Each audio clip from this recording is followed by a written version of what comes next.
নেতা, তুই না কথা বলার আগে হাত তুলতি, তখন সে বলে পাগল ছিলাম তখন তুলেছি, বুঝতে পেরেছি ওই জগতে কিছু নাই, আল্লাহর প্রেমের ধৈর্যের জগতে অনেক বড় নিয়ামত আছে।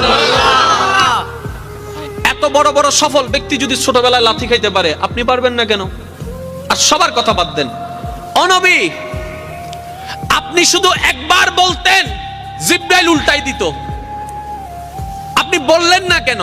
নবী রাহমাতুল্লিল আলামিন বলে, পাওয়ার থাকার পরও যে পাওয়ার দেখায় না সে তো সত্যিকার পাওয়ারফুল ব্যক্তি। সুবহানাল্লাহ। যার হাসে কিছু নাইতে হবে, দেখ চিনস নাই হন, এর নাম জানোস না, আর বা ফোন চিনস না, যার তো নাইতে হবে।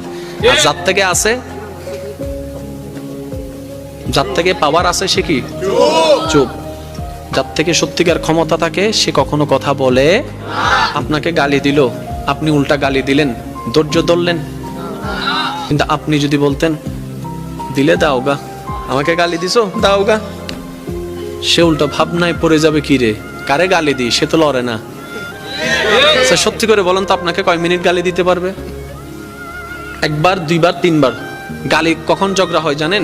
একটা দিয়েছে দুইটা দিলেন, দুইটা শুনে তিনটা দিয়েছে চারটা দিলেন, এভাবে কিন্তু বাড়তে থাকে। এবার সে আপনাকে একটা দিল, আপনি হাসলেন, সে দ্বিতীয়বার দিল, আপনি হাসলেন, সে তৃতীয়বার দিল, আপনি হাসলেন, শেষ পর্যন্ত সে নিজে লজ্জা পেয়ে ওখান থেকে চলে যাবে। চতুর্থ গালি আপনাকে দিতে পারবে না, সে যদি আকলওয়ালা হয়।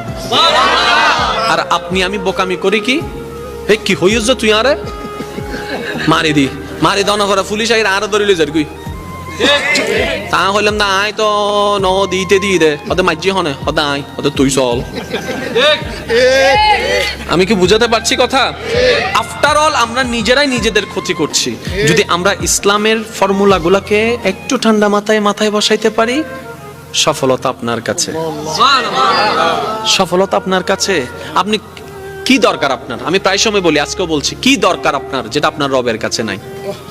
এমন একটা জিনিস দেখান আপনার দরকার যেটা আপনার রবের কাছে নাই, আপনার রব দিতে পারে না। আপনি বলবেন যে না, এমন কোন আমার চাওয়া নাই যেটা আমার রব পূরণ করতে পারবে না, আমার সমস্ত চাওয়া আমার রব পূরণ করতে পারে। তাহলে এবার এই কথাটা শুনে নেন, যেহেতু আপনার চাওয়া সব রবে পূরণ করতে পারে, আপনি রবের হয়ে যান না, রবের হয়ে যান না, রবের হয়ে যান না। কোরআনের ভাষায় বলতে গেলে সিবগাতাল্লাহ, আল্লাহর রঙে রঙিন হয়ে যান, আল্লাহর রঙে সেজে যান, আপনার কিছু কমতি হবে না।